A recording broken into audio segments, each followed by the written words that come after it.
mungkin ya karena paslon 3 ini merasa mereka tertinggal jauh di startnya gitu ya. Jadi mereka bekerja keras gitu dan betul-betul mengandalkan memori publik Jakarta tentang DUL gitu.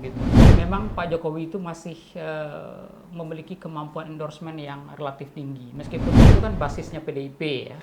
Jadi secara tradisional pastilah gitu ya. Kandidat PDIP itu dia punya potensi untuk meraup suara yang sangat besar.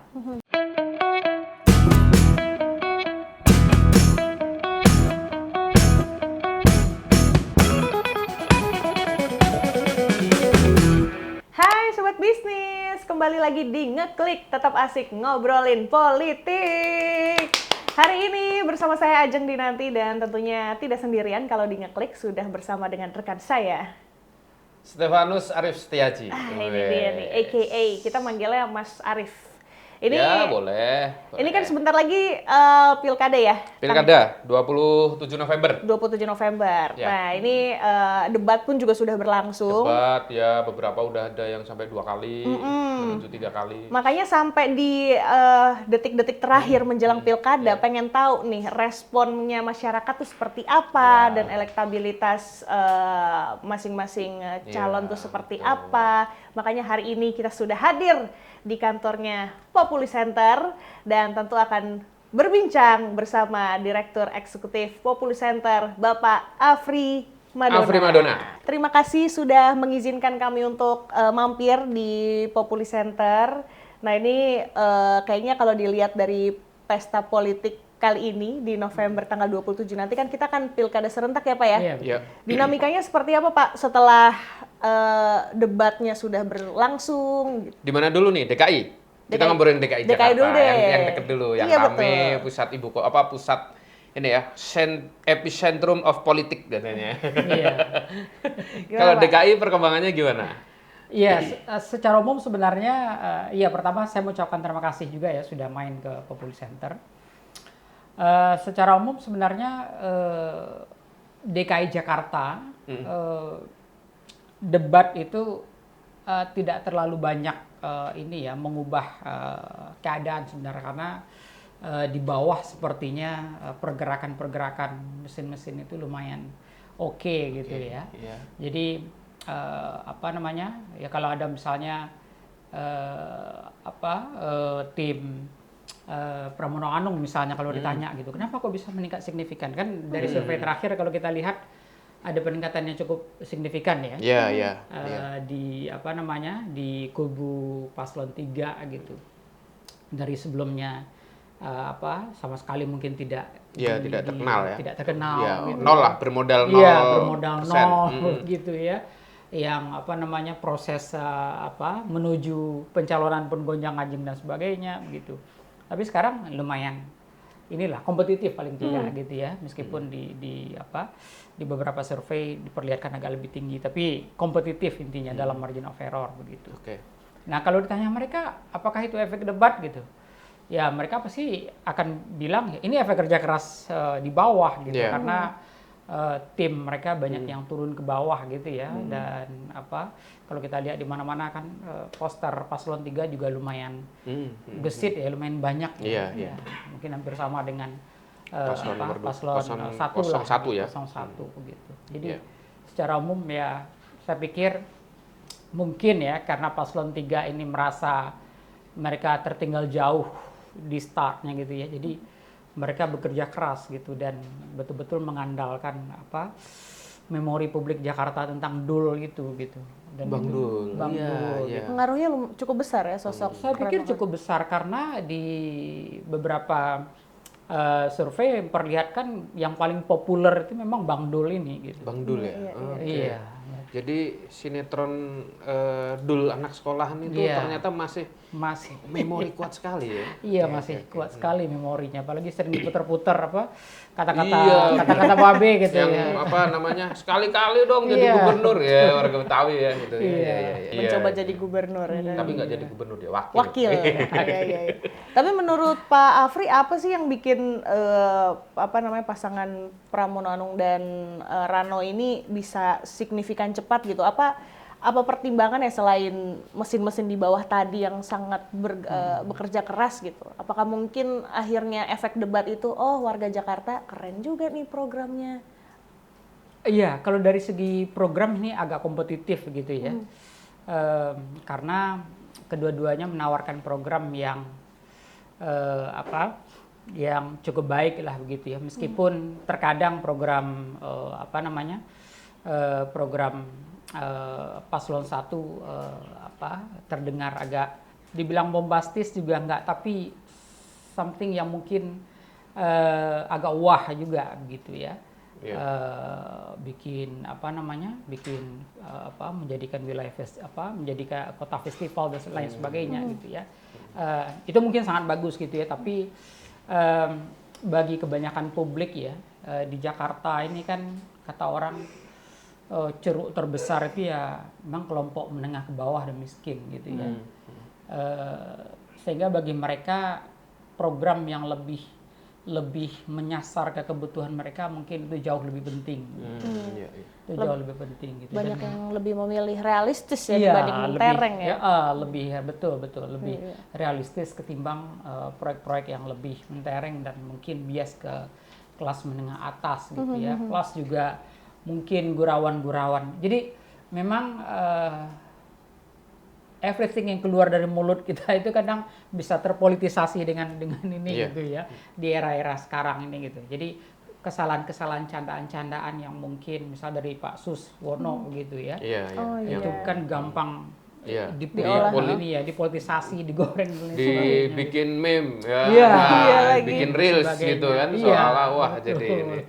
Iya betul. Jadi kadang kesalahan itu juga punya efek buruk gitu. Jadi tidak hanya kemampuan kita mengkomunikasikan program unggulan dan lain sebagainya, tapi kesalahan kecil yang kita buat pun itu kadang bisa mempengaruhi psikologis publik juga.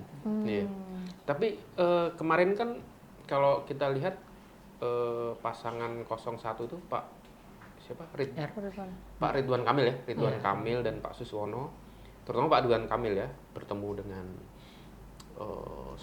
Pak Jokowi di Solo, kemudian sempat ada video juga soal dukungan ya, video dukungan dari Prabowo untuk Degajah. Ridwan Kamil, ada yang kayaknya Ridwan Kamil juga kayaknya ada gitu, yang kemudian itu membuat sedikit dalam tanda kutip kalang kabut istana juga gitu. Oh itu pendapat pribadi sebagai ketua umum partai politik. Masih ngaruh nggak sih sebenarnya dukungan-dukungan terutama dalam situasi semacam ini ketika sowan ke Pak Jokowi, ketika sowan ke terutama kalau ke Prabowo pasti lah ya. Itu kemudian mengangkat elektabilitas atau memang merasa bahwa kayaknya emang udah kompetitif sekali jadi wah kayaknya harus nyari dukungan tambahan ini. Gimana? Iya memang di beberapa wilayah tapi secara umum endorsement ini memang berpengaruh dalam pengertian begini. Kalau di survei-survei kita tanyakan jika tokoh-tokoh berikut itu mendukung salah satu cagup cawagup atau cabub dan cawabub begitu ya. Apakah Anda akan mendukung paslon yang didukung oleh tokoh-tokoh ini gitu. Itu tren secara umum memang Pak Jokowi itu masih memiliki kemampuan endorsement yang relatif tinggi meskipun declining ya. Tapi beliau masih memiliki pengaruh endorsement yang relatif tinggi. Itu di semua konteks pilkada? Iya, secara umum. Tidak hanya DKI ya? Tidak hanya DKI, Jawa Tengah gede-gede yang lain gitu. Karena itu kemarin baru banget kan Pak Prabowo ngasih pidato memberikan dukungan terang-terangan kan untuk salah satu calon di Bali. Terus Bali. Juga kalau kita ingat emang Pak Ridwan Kamil pernah ketemu sama Pak Prabowo juga di Solo juga waktu itu kalau nggak salah. Terus Pak Jokowi ketemu sama Ahmad Lutfi ngasih dukungannya. Itu ternyata restu-restu itu masih ngefek ya Pak ya? Iya, kalau ditanya ke publik mengatakan mereka akan mendukung itu gitu ya. Tetapi sebenarnya kalau kita coba breakdown gitu ya, itu faktor sosioekonomik itu juga sosiopolitis itu juga pengaruh gitu ya. Kemudian faktor psikologis juga pengaruh. Misalnya di wilayah pedesaan misalnya itu tokoh-tokoh lokal itu masih memiliki pengaruh. Kemudian ulama itu masih memiliki pengaruh begitu. Jadi mengikuti kiainya, kiainya gitu. Itu harus diakui. Itu masih kuat ya seperti itu gitu. Tetapi publik memang kalau ditanya gitu, apakah Anda akan mendukung ini gitu ya, paslon ini ketika dia didukung oleh tokoh-tokoh berikut gitu. Memang endorsement itu terlihat berpengaruh gitu ya. Terlihat bahwa mereka sekian persen Pak Jokowi itu masih di atas 50-60% kalau tidak salah. Juga ya. Iya. Jadi bisa jadi begitu ya, bisa jadi tokoh-tokoh yang saling berkompetisi ini masih mencoba untuk memanfaatkan itu begitu. Siapa tahu begitu ya, siapa tahu masih masih berpengaruh gitu. Meskipun ya tesnya masih panjang begitu ya, karena ya publik bisa mempolitisasi macam-macam gitu. Jadi ya efeknya itu masih bisa kita perdebatkan juga. Gitu. Ini khusus di DKI Jakarta ya, khusus di DKI Jakarta. Saat ini pada saat kita ngobrol ini, posisi Presiden ke-7 lagi ada di Jakarta. Oh iya, abis naik MRT. Naik MRT. Jadi nggak tahu nih, bisa jadi karena mungkin mungkin kita anggap ya liburan lah ya, kita liburan atau nengok anak. Tapi bisa jadi kan dalam konteks politik bisa saja dimanfaatkan. Oh ini sedang kampanye atau gimana gitu kan juga bisa juga. Betul. Digoreng sama masyarakat ya. Ya, yang digoreng sama medsos. Medsos benar. Oknum sama oknum. Tapi secara legal dia boleh kan? Boleh. Dia boleh berkampanye terbuka mendukung ini dan itu gitu. Yang debatable itu memang ya pejabat negara itu gitu. Karena ya mungkin ini salah satu kelemahan ketatanegaraan kita juga barangkali ya. Ketika seorang sudah menjadi pejabat resmi negara, dia tidak menanggalkan jabatan politik dia gitu. Sehingga, makanya itu sempat ramai kemarin yang Pak Prabowo itu. Sehingga ketika dia memberikan endorsement gitu, undang-undang mengatakan dia kan udah pejabat negara, harusnya nggak boleh gitu. Defense-nya adalah enggak kalau dalam kapasitas menjadi ketua partai gitu. Ini ya batas-batasnya bias ya. Iya, batas-batasnya bias. Ngomong sebagai pribadi apa mewakili kelompok tertentu atau sebagai jabatan kan? Betul. Nah, tapi yang lagi ramai juga nih Pak, ini dinamika yang terjadi sebagaimana kita ketahui, ini ada beberapa calon-calon pilgub yang kan didukung sama Kim Plus. Kim Plus ya. Kan? Ini katanya udah mulai ada perbedaan pendapat tuh, udah mulai pecah tuh di Jateng. Ini Jawa Tengah. Oke. Jawa Tengah gimana sih, Pak Afri kalau Jawa Tengah tuh? Iya, Jawa Tengah ini memang kompetitif banget ya. Terus terang kita karena survei kita udah terlalu lama begitu ya. Tapi kalau survei terakhirnya? Survei terakhir yang terbaru itu memang ya dari lembaga lain begitu ya, yang cukup kredibel gitu. Itu memang perlihatkan sangat kompetitif gitu. 38 versus 36 kalau tidak salah begitu. Margin of error. Dalam margin of error banget gitu ya. Antara Andika lebih unggul sedikit dibandingkan Ahmad Lutfi gitu. Nah, padahal dulu Ahmad Lutfi sangat populer sekali gitu. Tetapi memang kalau kita lihat gitu ya, fase-fase ketika Pak Jokowi masih aktif sebagai presiden itu memang sangat tinggi sekali, memang popularitas dan elektabilitas Ahmad Lutfi gitu ya. Tapi ketika Pak Jokowi sudah lengser gitu, itu mulai kompetitif gitu ya, sebagainya gitu ya. Saya tidak tahu apakah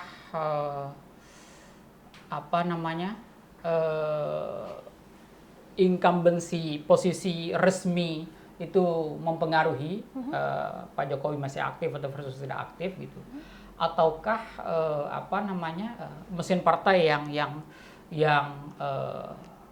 entah itu tidak terganjal lagi begitu tidak mulai sehingga mulai fleksibel, mulai ini begitu, mulai tersendat mungkin. Olinya kurang. Jadi dulu mungkin agak ini gitu ya. Agak di kubu Andika gitu ya. Hendar mungkin dulu agak tersendat olinya begitu. Sekarang olinya sudah agak lancar gitu ya, karena komunikasi politik elitnya agak lumayan oke gitu. Nah, sementara di kubu Andika gitu ya, mungkin agak macet-macet dikit gitu ya, karena kalau dulu bisa melakukan apapun mungkin bisa dilakukan ya. Sekarang mungkin agak mulai tersendat-sendat juga gitu. Saya juga membacanya gini, keberterimaan masyarakat Jawa Tengah. Ini yang saya baca dari media sosial ya, yang saya lihat dari media sosial. Beberapa misalnya yang yang konon katanya di-endorse oleh Pak Jokowi misalnya, Ahmad Lutfi sama Gus Yassin ya, Tats Yassin ini, mereka malah kecenderungannya lebih mendukung Gus Yassinnya, bukan mendukung Ahmad Lutfinya, gitu loh. Ini juga agak menarik juga. Ini jadi jadi itu mungkin jadi alasan juga kenapa suara Andika sekarang mulai Pak Andika sama Pak Hendar udah mulai bisa mengimbangi itu, karena nggak tahu ya, karena saya nggak tahu, mungkin yang dibaca oleh Populi gimana, membaca sosok Ahmad Lutfi ini seperti apa, mungkin sebagai Kapolda yang memang mantan Kapolda ya, Kapolda sekarang di Irjen kalau nggak salah gitu, di Inspektorat Jenderal Kemendak gitu. Apakah memang dia dulu bisa tinggi popularitasnya karena Pak Jokowi atau memang faktor lain gitu? Kalau berdasarkan fase-fase seperti saya bilang tadi gitu ya, itu kelihatan gitu ya. Ketika Pak Jokowi masih aktif, itu Ahmad Lutfi tinggi elektabilitasnya. Kemudian ketika Pak Jokowi sudah tidak terlalu aktif, mulai declining gitu ya. Bisa jadi gitu ya, faktor keaktifan Pak Jokowi itu mempengaruhi gitu. Tapi yang harus kita pahami juga, pertama Jateng itu kan basisnya PDIP ya. Jadi secara tradisional pastilah gitu ya, kandidat PDIP itu dia punya potensi untuk meraup suara yang sangat besar, gitu ya, itu basis gitu. Apalagi kalau jadi ya Megawati betul-betul all out turun gitu ya nanti gitu. Kemudian yang kedua, mereka sangat terpengaruh oleh itu tadi ya, faktor-faktor sosiokultural tadi gitu.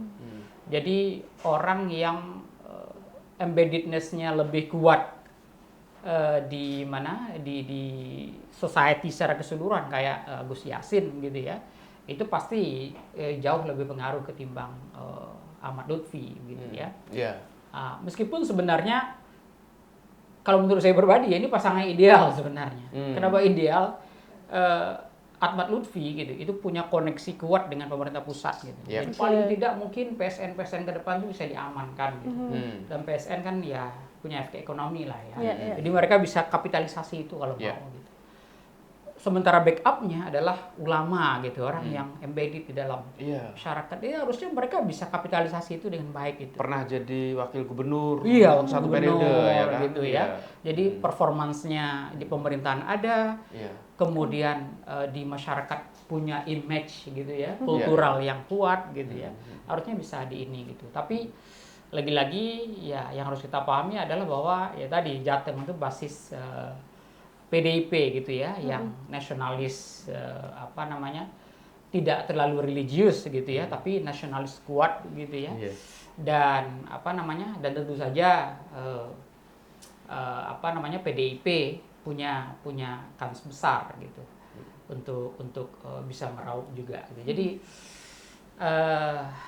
ya tadi ini dua kekuatan yang relatif berimbang, punya kelebihan kekurangan gitu ya. PDIP basisnya gitu, dia tinggal mengkapitalisasi dengan menurunkan tokoh-tokoh dan seterusnya begitu.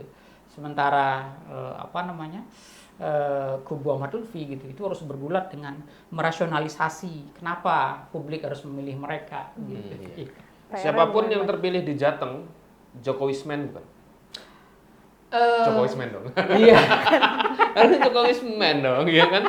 Dua-duanya orangnya, dua-duanya orangnya Pak Iya, Jokowi. betul, kan? betul. Ya secara ini kan Pak Andika mantan ajudannya, iya, kan? betul, mantan betul. Panglima TNI, Betul, Pak Ahmad apalagi Lutfi juga mantan Kapolda. salah Kapolda Jateng pernah jadi Kapolres Surakarta yang mengamankan Surakarta ketika Pak Jokowi masih aktif menjadi presiden. Betul. Gitu kan. Jadi Jokowismen dua-duanya. Jokowismen mestinya.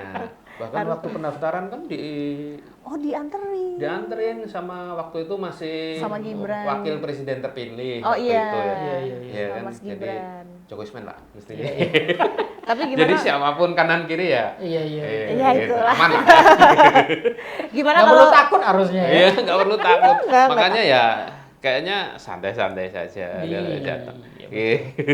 Tapi gimana kalau nih mumpung kita lagi bersama Pak Afri dari Populi Center, gimana kalau kita tanya elektabilitas di masing-masing daerah nih, Mas? Oh iya. DKI Jakarta.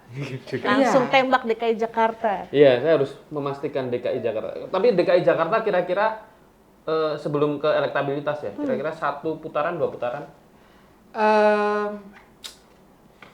Kemungkinan sih 2 putaran ya, karena sangat kompetitif Terus terang ya Populi agak lama surveinya sebelum pendaftaran dulu gitu, jadi masih ada Anies gitu.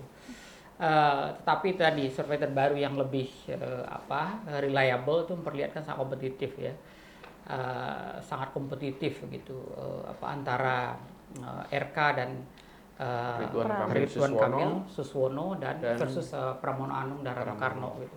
Jadi sangat-sangat kompetitif. Jadi kalau mereka bisa mempertahankan ritme ini, kemungkinan 2 putaran. Sekarang ini posisinya yang masih unggul Sedikit Pramono Anung, Rano Karno gitu. Iya. Saya lupa 3836 atau 4338 gitu. Padahal startnya dari nol ya. Startnya dari nol. Iya. Keren. Oke, Berarti kira-kira 2 putaran. 2 putaran. Kalau masuk putaran kedua, nah ini yang ramai nih kan langsung gitu. Kalau masuk putaran kedua, kira-kira Iya, besar kemungkinan mungkin RK Suswono ya. Karena ya kalau melihat karena kan banyak faktor ya yang menang itu, salah satu memang faktor kekuatan ekonomi politik gitu ya. Dan kalau seandainya Kim solid gitu, itu besar kemungkinan RK Suswono. Seandainya. Seandainya 2 putaran. Tapi memang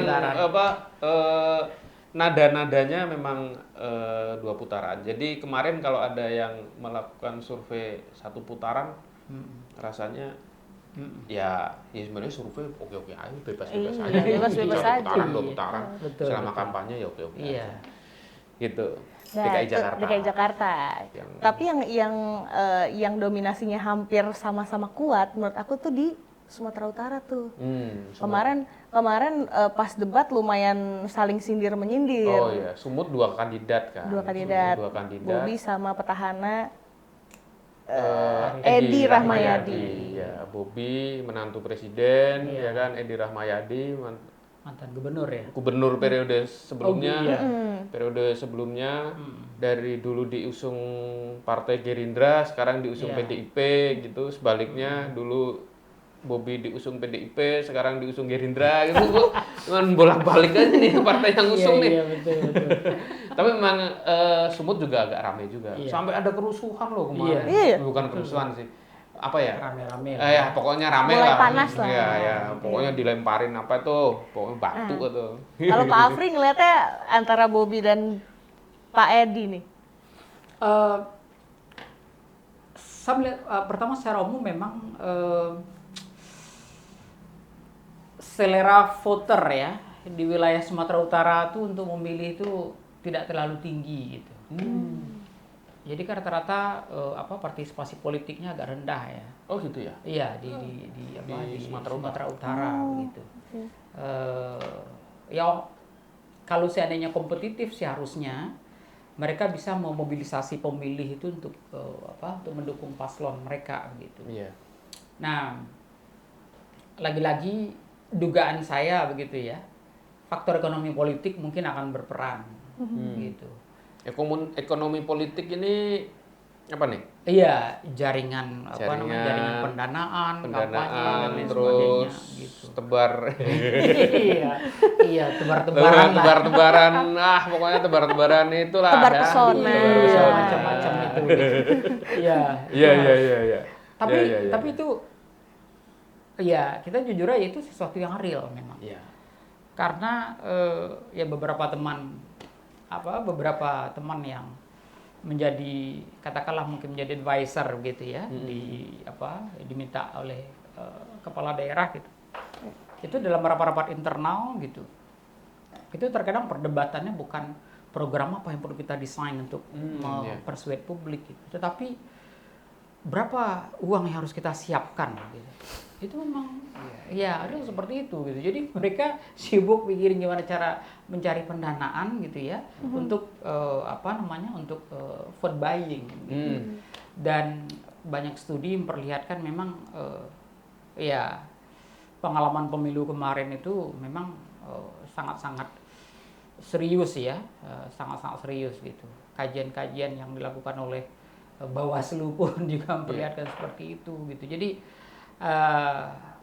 ini salah satu faktor yang bisa jadi mempengaruhi juga.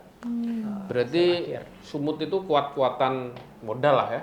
Kuat-kuat. Sebenarnya di hampir semua daerah besar kemungkinan seperti itu, kuat-kuatan modal. Makanya saya katakan faktor ekonomi politik bisa jadi akan menjadi penentu gitu, karena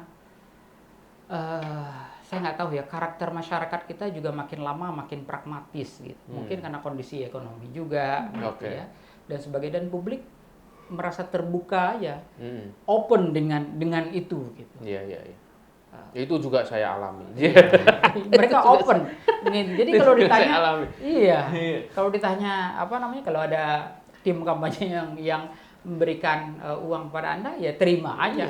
Iya kan itu juga di pengalaman pemilu 2024 juga boleh dikatakan saya boleh ngaku nggak?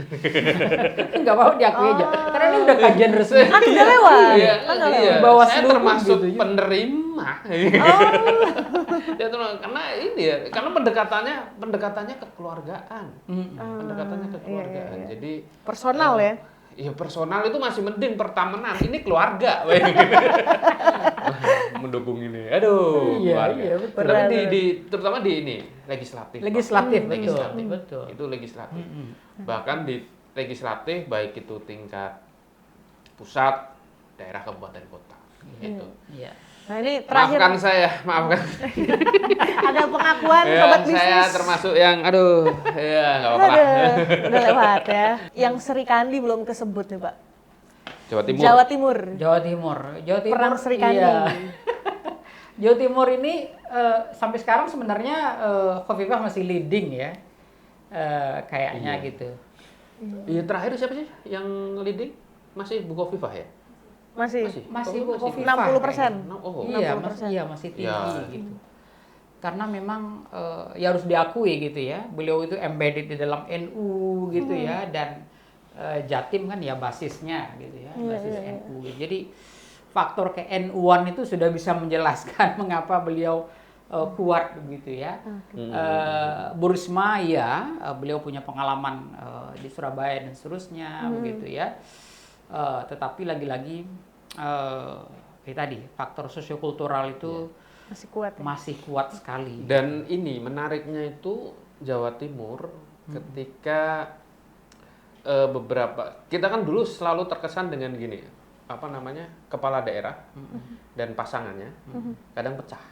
Ya kan? Nah, kan kalau misalnya ada pilkada selanjutnya, biasanya pecah. Iya, betul. Ini enggak. Jawa Timur ini Bu Khofifah, dia masih berpasangan dengan Emil Dardak. Betul. Jadi wakilnya sampai sekarang. Jadi 5 tahun kemarin bersama, ini mau dilanjutkan lagi. Cocok berarti. Ya, klop. Klop. Ya. Dan kita harus mengakui juga Bu Khofifah itu berjuang sejak 2000 berapa ya, Pak? Iya, udah lama dia berjuang untuk kursi gubernur ini.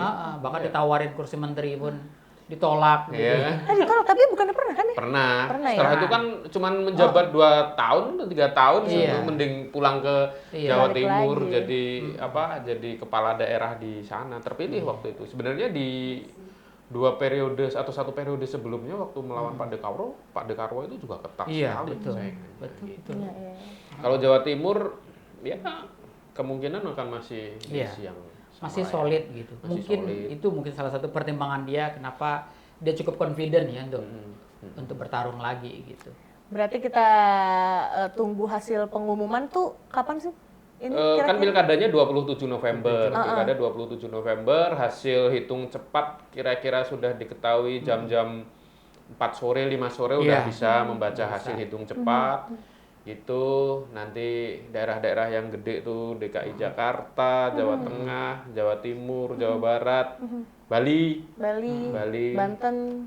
Banten, Iya. itu nanti udah bisa ketahuan kira-kira jam 6 sore udah.